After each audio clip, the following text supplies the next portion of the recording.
Bonjour à toutes et à tous, bonjour Amandine. Bonjour Vincent. Et bienvenue dans l'émission Les Off, l'émission consacrée uniquement au deuxième événement du numérique en France, le Web Today. C'est le troisième et dernier jour de ce festival à Styrolux, mais aussi à Trampolino, à Tlambois ou juste à côté sous les nefs.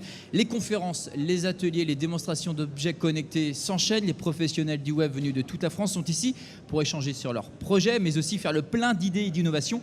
Et nous allons essayer de vous faire vivre les coulisses de ce Digital Festival avec des duplex, des invités, mais bien entendu des surprises. Et n'hésitez pas, bien sûr, à réagir à l'émission et à l'événement via le hashtag WebToday. Et aujourd'hui, pour la dernière, Amandine, nous allons justement parler de déconnexion et de success story. Et oui, comment gérer l'hypercroissance de son entreprise quand le succès vous tombe dessus? C'est pas toujours facile à gérer, il faut garder la tête sur les épaules. On en parlera aussi des stratégies de communication qu'il faut adapter désormais. Plus besoin de faire de la pub, tout se passe sur le net. On en parlera avec le vice-président du groupe, Marc Dorcel. Et puis apprendre aussi à se déconnecter. C'est très important pour la santé. On parlera de la détox digitale. On en parle dans les conférences évidemment sur le Web Today, mais aussi sur notre plateau. C'est tout de suite.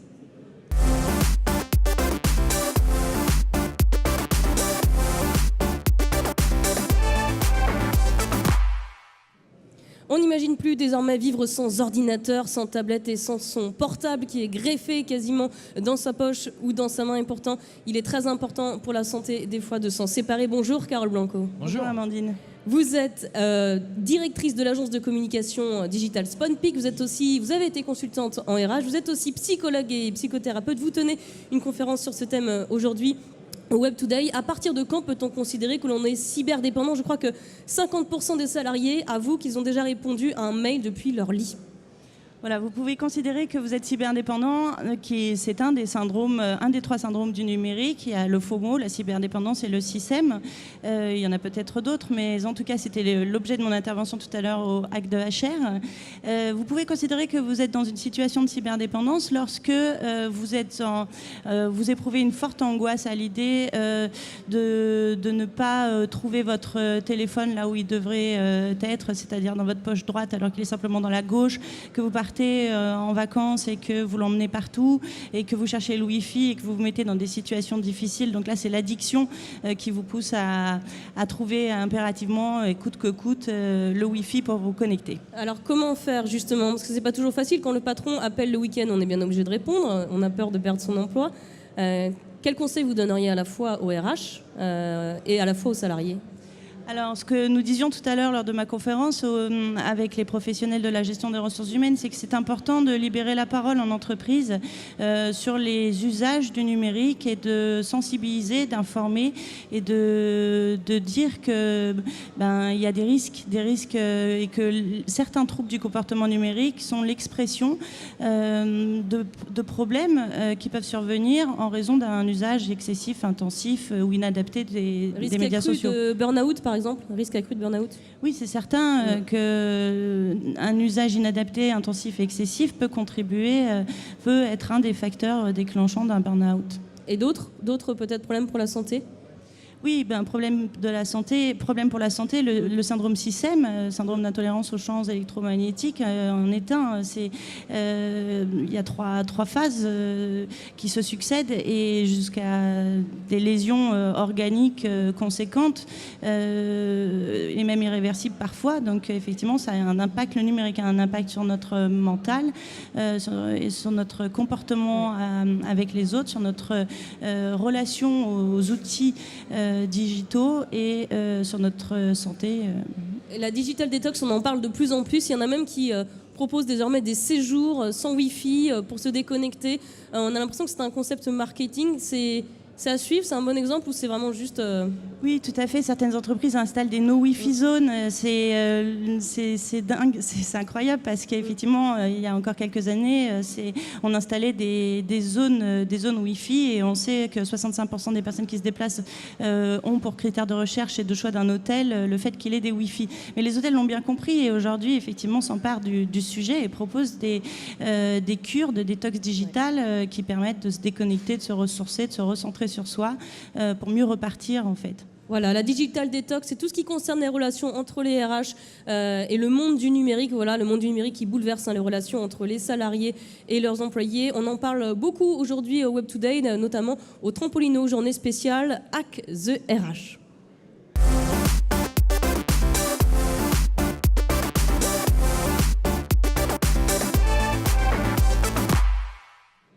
Allez, on parlera donc tout à l'heure de la stratégie à adopter pour gérer l'hypercroissance de son entreprise. Alors, il y a un secteur qui marche très fort en ce moment, ce sont les Fab Labs. Alors, pour ceux qui ne le savent pas, c'est un lieu ouvert à tous ceux qui veulent entreprendre, réaliser un projet, créer des objets. Un lieu dans lequel est mis à disposition des machines-outils, donc gérées par ordinateur. Leur outil préféré, c'est l'imprimante 3D. Regardez.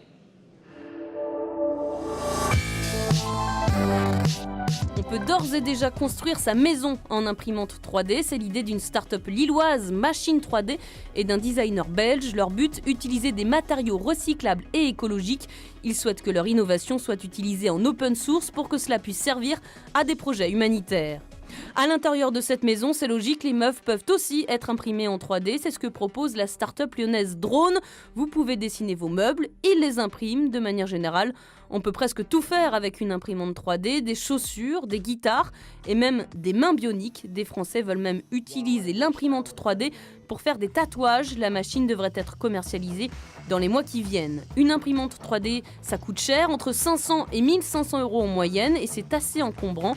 À Toulouse, la start-up Emotion Tech l'a bien compris et s'est déjà positionnée sur ce créneau prometteur en proposant des imprimantes 3D en kit à 400 € à monter soi-même. Sur le Web Today, on parle évidemment des imprimantes 3D un peu partout dans les conférences. On parle aussi des drones, on parle aussi des relations entre médias et algorithmes. Oui, c'est possible. 31 conférences imprévues aujourd'hui dans la salle Maxi, dans la salle Micro, et aussi toujours et encore des stands, des démonstrations des dernières innovations. Là, ça se passe sous les nefs, où l'on vous retrouve, Vincent. Exactement, je suis en bonne compagnie avec Arnaud Bertonneau, il est cofondateur de EVM, et on va donc parler de vidéo mapping. Qu'est-ce donc que le vidéo mapping, Arnaud? Alors le vidéo mapping, c'est très simple, c'est simplement une technique de projection qui va permettre de projeter des visuels, donc des vidéos, des images, des textes, ce qu'on veut, sur des structures, sur des décors, sur des volumes, pour justement essayer de créer des notions de 3D, de profondeur, pour impressionner le spectateur. Et généralement, on voit plutôt cette technologie sur des grandes façades, des grands bâtiments, des grands shows.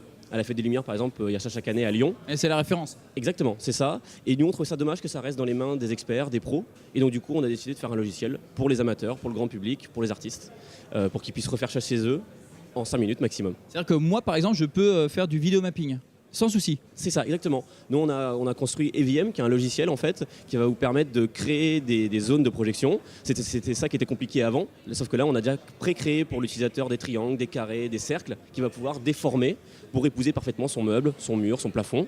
Et après, dans le logiciel, il a une 50aine d'effets qui vont automatiquement s'adapter à votre dessin pour que, c'est-à-dire, il n'y a plus besoin d'être graphiste, plus besoin d'être un développeur. C'est à la portée de tous. D'accord, donc on le voit derrière. Ouais, regardez donc ce sont des triangles sur lesquels sont projetées des images et qu'on peut faire donc comme on le souhaite. Est-ce qu'on peut coupler ces images à de la musique ? Exactement, ouais. C'est l'un des intérêts de EVM, c'est qu'une fois que le dessin est fait, on met des effets en place et on peut rendre ces effets réactifs à la musique parce que le logiciel va pouvoir analyser des basses, des médiums, des aigus d'une musique et vous allez pouvoir lui dire la structure va trembler en fonction des basses, par exemple d'une musique, du tempo. Donc ça, c'est des choses qui sont possibles en 2-3 clics. Uniquement. Alors une dernière question, Arnaud, vous êtes ici au Web Today. Qu'est-ce que vous en attendez de ces 3 jours de la notoriété, trouver peut-être des investisseurs ? Oui, déjà c'est de montrer le produit, montrer que la techno existe et qu'on peut refaire ça chez soi très facilement le soir quand les gens rentrent chez eux. On est aussi en plein dans une campagne de crowdfunding, du coup on est sur Kickstarter, on a atteint notre objectif de 20 000 € en moins de 2 jours, donc c'était vraiment super. Et là on a sorti des nouveaux goals, des nouvelles fonctionnalités qu'on va intégrer dans le logiciel, donc ça va être aussi intéressant de montrer aux gens qu'on est en plein dedans. Et oui, on est toujours de rencontrer des investisseurs, leur montrer la techno, effectivement on est à la recherche de ça aussi. Ouais. Merci Arnaud, je vous invite vraiment à venir ici dans le showroom. Vous allez pouvoir découvrir des startups qui créent et qui innovent. Je pense notamment au Green Lab Center qui est juste derrière, à IQ qui vient de créer un outil qui permet d'améliorer la qualité de l'air, ou encore le Data Cocktail. Ça permet, écoutez bien Amandine, de faire des cocktails en fonction des hashtags sur le fil Twitter, comme le hashtag WebToday par exemple. Donc vous l'avez compris, ça grouille d'idées et de bonnes innovations ici. Merci beaucoup Vincent. Retour sur le plateau du Web Today. On va parler d'un problème de riche. Comment gérer l'hypercroissance de son entreprise quand le succès vous tombe dessus? Eh bien, c'est pas toujours facile à gérer. Il faut garder la tête sur les épaules. Bonjour Yann Persson. Bonjour. Alors vous êtes directement concerné par ce problème puisque vous êtes dirigeant d'une PME nantaise qui a énormément de succès, Énergie Perspective. Vous avez été élu 3e PME de France en termes de croissance, classé PME Green Tech de France et d'Europe, labellisé Pass French Tech. Vous venez aussi de lever 1,8 million d'euros. Bref, tout va bien pour vous. C'est pas très facile, c'est pas facile à gérer. Ça va plutôt bien. Bon, on va pas se plaindre non plus. Hein. On est plutôt des privilégiés. Donc, oui, ça se passe bien effectivement en 5 ans. On ne s'était jamais posé la question du taux de croissance en 5 ans. Ouais. Deloitte nous a fait le calcul. Donc, effectivement, 10 000%, on est hyper content évidemment. En même temps, on a bien conscience qu'au final, ce n'est qu'un point de départ. On a fait la phase de structuration et aujourd'hui, on va surtout passer en mode développement et déploiement pour. C'est quoi les symptômes de l'hypercroissance ? Des équipes qui se structurent, effectivement, du chiffre d'affaires, des clients, une structuration de l'entreprise et surtout la capacité aujourd'hui à avoir les moyens de porter un projet de développement à grande échelle, chose que l'on n'a pas sur les premières étapes. Aujourd'hui, on rentre vraiment dans une phase de structuration aussi bien au niveau des expertises et des compétences qui nous rejoignent que des produits que l'on sort. J'imagine qu'en tant que patron, on doit se poser beaucoup de questions parce qu'on a d'un coup énormément de responsabilités. Il faut gérer l'agrandissement de l'entreprise, aussi sa relation avec les employés. Il faut aussi recruter. Voilà, on n'est pas forcément formé pour faire tout ça. Alors nous, on a une particularité, une grande chance. C'est déjà, on est 3 à diriger l'entreprise, chacun avec des domaines d'expertise, compétences différents.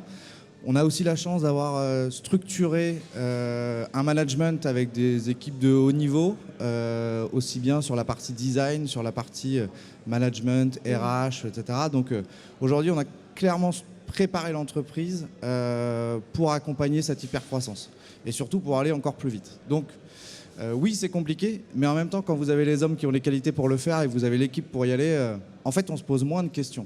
Voilà, il y a de l'enthousiasme déjà, il y a de l'envie, tout va bien. Ouais, bien sûr, mais les journées sont chargées. Oui, mais vu que c'est que du plaisir, encore une fois, on est hyper croissance, on est surtout des hyper privilégiés parce que on a des clients, du chiffre d'affaires, de l'argent et des équipes pour le faire.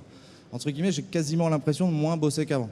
Donc c'est plutôt pas mal. Ça c'est bien ça, effectivement. Il y a des pièges à éviter. Vous donneriez quoi comme conseil à des startups qui se lancent En fait, je pense que la clé, c'est de cumuler deux choses. C'est l'hyper-confiance et avoir un certain côté agressif dans son développement, mais tout en conservant une grosse dose d'humilité. Parce que même quand on a passé, en l'occurrence, on se l'applique à nous tous les jours, hein, même si on a passé ces étapes-là, on sait bien qu'une entreprise est mortelle et faut être ultra vigilant sur la partie on investit, on y va, on attaque, mais en même temps...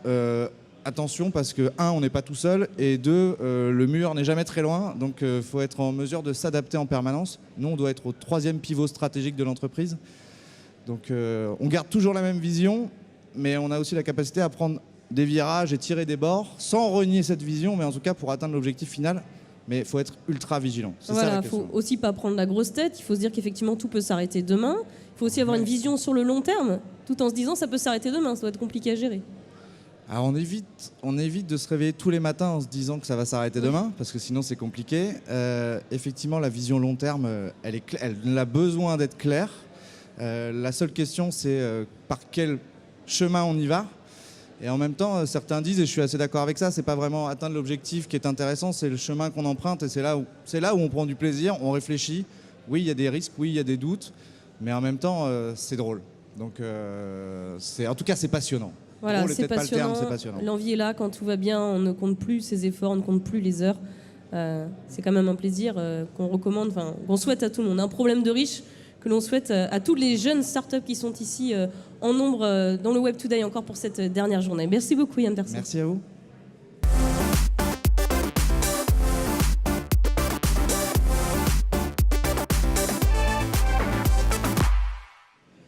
Quand les marques deviennent des médias, c'est le thème de la conférence que vient d'animer le vice-président média du groupe Marc Dorcel, donc spécialisé dans le contenu vidéo et accessoires pour adultes.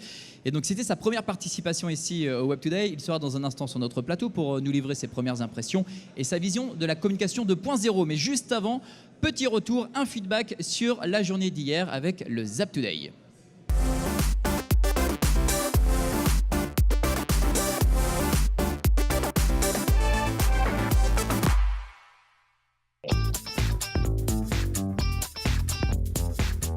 4e Web Today.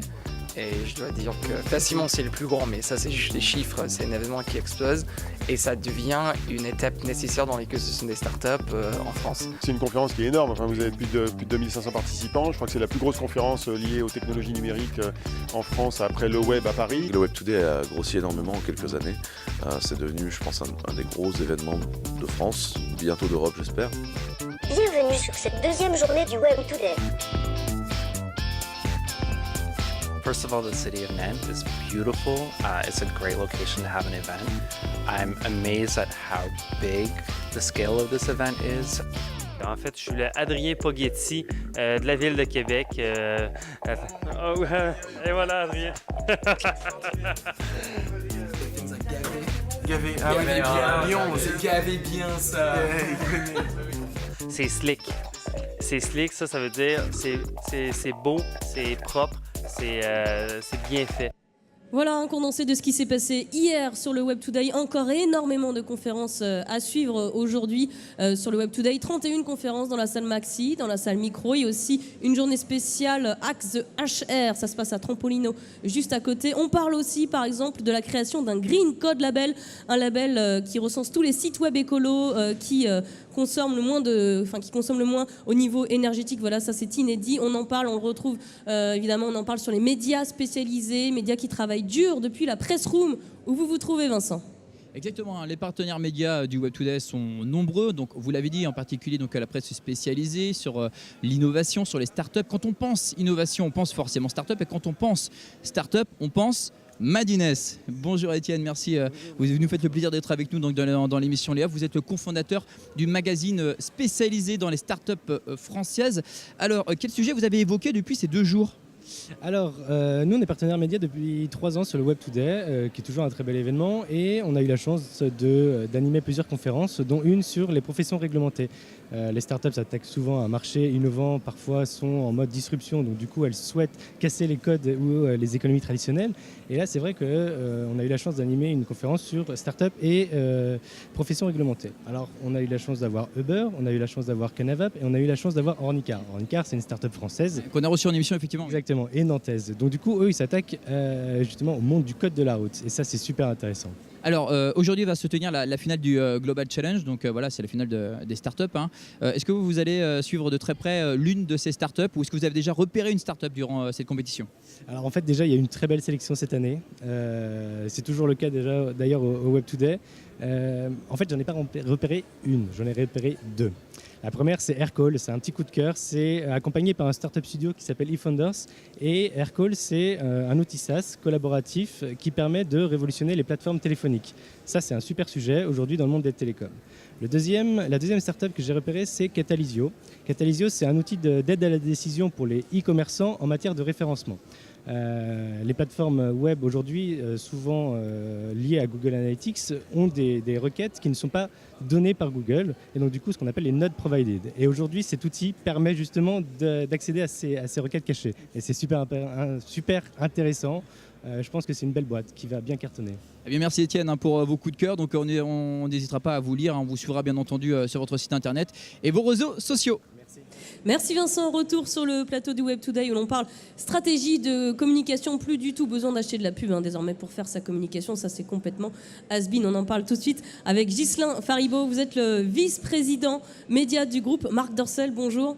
Bonjour. Alors le groupe Marc Dorcel n'a pas besoin de le présenter, est spécialisé pour les contenus pour adultes, une marque porno connue de tout le monde et pourtant vous avez un budget pub qui flirte avec 0 quasiment. Nous n'achetons aucun média chaque année et pour autant nous sommes effectivement très connus et donc du coup ça nous oblige à être plus malins qu'une marque classique et à communiquer différemment. Alors comment on communique différemment justement ? Les réseaux sociaux permettent énormément de choses pour communiquer rapidement et ensuite vous faites savoir avec un ton intelligent. On essaye de dédramatiser la consommation de films X. Tout le monde en a déjà vu, donc ce n'est pas grave, c'est juste du sexe. Il n'y a rien de grave là-dessus. On essaye d'être drôle et du coup de jouer sur notre image également. Et à partir de là, on peut en faire un contenu avec, si j'ajoute forcément la touche de sexy, on en fait un contenu qui est en général assez partageable. Voilà, ce que vous voulez dire, c'est que si on dit venez, Marc Dorcel, c'est super, ça marche pas du tout. Par contre, si on fait un tweet comme vous avez fait lors de la Coupe du Monde face à l'Ukraine, qui est si les Bleus se qualifient ce soir, ma VOD gratuite toute la nuit pour fêter ça. Alors là, vous avez explosé tous les compteurs. Gros succès. Exactement. La communication. Voilà. L'autopromotion d'une marque qui communique auprès de ses fans en disant regardez, c'est mon produit, il est beau, achetez-le. Ça marche pas. Toutes les marques qui font ça, elles devraient arrêter parce que ça ne sert à rien. Par contre, leur montrer les coulisses de fabrication d'un contenu, leur faire interagir sur la fabrication d'un contenu, c'est-à-dire qu'on leur demande régulièrement leur avis sur une jaquette, sur un titre de film, etc.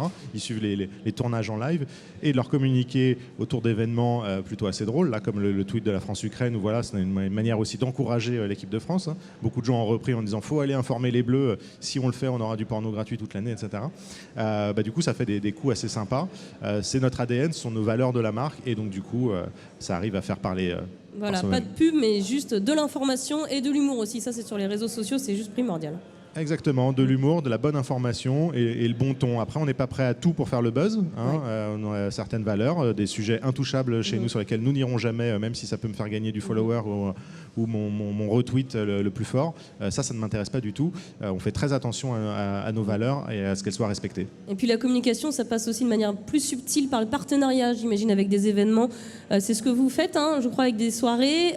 Comme le fait, par exemple, on pense à Red Bull qui, eux, alors là, ils font carrément des événements sportifs et on les voit partout et finalement on l'intègre. Vous, c'est un petit peu la même chose ? Alors on fait très peu d'événements, les soirées. Malheureusement, on a beaucoup notre marque qui est utilisée à notre escient sur pas mal de supports, alors que nous ne maîtrisons rien et nous n'avons jamais rien validé.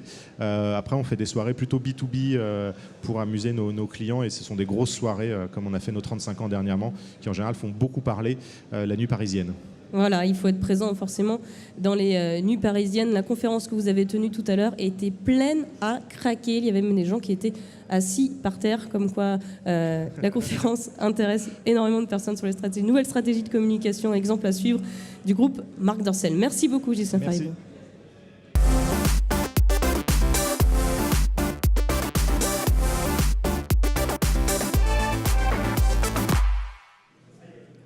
Et le Web Today, donc c'est l'occasion pour de futurs investisseurs, à mon avis, de découvrir de nouveaux talents de jeunes entrepreneurs qui participent au Global Challenge. 50 startups au départ, il n'en reste plus que 8 et nous avons la chance d'avoir 3 finalistes qui vont donc s'affronter à la fois sur ce plateau, mais aussi cet après-midi, donc lors de la finale du Global Challenge.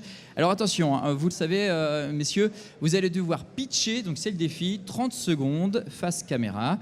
On va commencer avec Jérôme Leroy, il est cofondateur de Winat. Allez-y, avancez-vous. On va vous donner le top départ. 5, 4, 3, 2, 1, go. Bonjour, Jérôme Leroy, cofondateur de Winat. On propose des solutions logicielles pour les agriculteurs basées sur des réseaux de capteurs. Donc, des agriculteurs reçoivent directement les capteurs dans leurs exploitations, les installent sur leurs parcelles et peuvent suivre en temps réel sur téléphone, sur tablette, sur PC l'irrigation nécessaire, la pluviométrie, l'hygrométrie, la température, tout ça basé sur des systèmes agronomiques qui permettent d'envoyer des alertes en cas de manque d'eau, en cas de manque d'intrants, afin de mieux optimiser les ressources humaines, les ressources d'intrants. Merci beaucoup. Voilà, le pitch, c'est très important pour tous nos candidats. Pour quelle raison ? Parce que c'est la manière de se vendre rapidement auprès des investisseurs, auprès des relations. Voilà, sur le Web Today, il y a énormément de 2500 personnes ici. Et dès qu'on veut se présenter, quand on est une toute jeune start-up, il faut être très rapide, très concret. Voilà, c'est pour ça que c'est important pour les jeunes entrepreneurs de savoir pitcher. Deuxième candidat à venir de cette finale. L'Église, il est cofondateur de Biosamples. Face caméra, c'est parti. 5, 4, 3, 2, 1. Bonne chance. Merci. Alors, rapidement, la mission de Biosamples est d'accélérer la recherche en sciences du vivant en créant l'Amazon des échantillons biologiques. Donc, c'est-à-dire une place de marché web où des laboratoires de recherche qui ont besoin d'échantillons biologiques et des structures privées qui en possèdent peuvent se rencontrer et en échanger. Donc cela permet de valoriser des biocollections qui peuvent être dormantes, bien évidemment de faciliter l'approvisionnement d'échantillons biologiques et d'accélérer la recherche collaborative en utilisant Internet. Bien joué, 30 secondes pile, félicitations. Merci. Et on passe donc avec notre dernier candidat, le dernier pitch, c'est Jérémy Corman, il est responsable marketing de Pick Me Up. Prêt ? On n'en dit pas plus. C'est parti. Alors, Pick Me Up s'attaque à la cause d'échec la plus récurrente des sociétés, en fait, qui est de ne pas vendre ou pas vendre suffisamment. Concrètement, Pick Me Up va en fait décupler le potentiel de ses commerciaux grâce à une application mobile qui est basé en fait sur la gamification. Concrètement, c'est du coaching, c'est du reporting en live et ce sont surtout des challenges et des défis qui vont driver positivement, qui vont véritablement booster les équipes de 5 vente. secondes. C'est un peu finalement le Runtastic mais appliqué aux équipes de vente. Terminé. Merci Jérémy. Merci à vous, on vous souhaite bonne chance bien sûr pour cette grande finale du Global Challenge. Restez à minuit, on va conclure donc cette émission. Les off, l'émission c'est terminé. Installez-vous si vous voulez Jérémy. Ce soir donc s'achèvera aussi cette 7e édition du Web Today. Vous pourrez prolonger le plaisir avec la soirée le Dead Today. C'est pour vous ça Amandine, à partir de 19h30 au Nautilus pour clôturer comme il se doit donc ces 3 jours de festival. Continuez de réagir sur l'événement avec le hashtag Web Today. Merci de nous avoir suivis. On vous souhaite une très belle après-midi ici sur les off du Web Today et aussi bon après-midi à l'équipe de Télé Nantes. Merci pour la réalisation technique et merci aussi à toute l'équipe de France Live. Je pense à Samuel Houdin, Victor Manuel Godoy, Marine Lomellini et Jérôme Poulain de France Live pour la production éditoriale. Merci à tous. Et à l'année prochaine. Salut.